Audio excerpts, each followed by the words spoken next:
بسم اللہ الرحمن الرحیم۔ صحیح بخاری وحی کا بیان۔ رسول اللہ صلی اللہ علیہ وسلم پر وحی کی ابتدا کیسے ہوئی؟ حدیث نمبر 1۔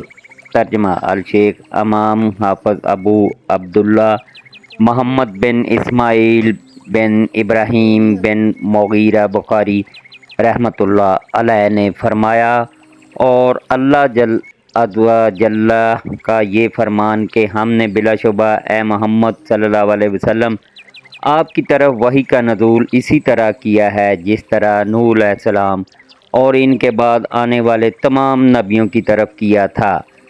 ہم کو حمیدی نے یہ حدیث بیان کی، انہوں نے کہا کہ ہم کو سفیان نے یہ حدیث بیان کی، وہ کہتے ہیں ہم کو یحییٰ بن سعید انصاری نے یہ حدیث بیان کی، انہوں نے کہا کہ مجھے یہ حدیث محمد بن ابراہیم تمیمی سے حاصل ہوئی، انہوں نے اس حدیث کو علقمہ بن وقاص لیثی سے سنا۔ ان کا بیان ہے کہ میں نے مسجد نبوی میں ممبر رسول صلی اللہ علیہ وسلم پر عمر بن خطاب رضی اللہ کی زبان سے سنا، وہ فرما رہے تھے کہ میں نے جناب رسول اللہ صلی اللہ علیہ وسلم سے سنا، آپ صلی اللہ علیہ وسلم فرما رہے تھے کہ تمام اعمال کا دار و مدار نیت پر ہے، اور ہر عمل کا نتیجہ ہر انسان کو اس کی نیت کے مطابق ہی ملے گا۔ پس جس کی ہجرت ترک وطن دولت دنیا حاصل کرنے کے لیے ہو یا کسی عورت سے شادی کی غرض ہو،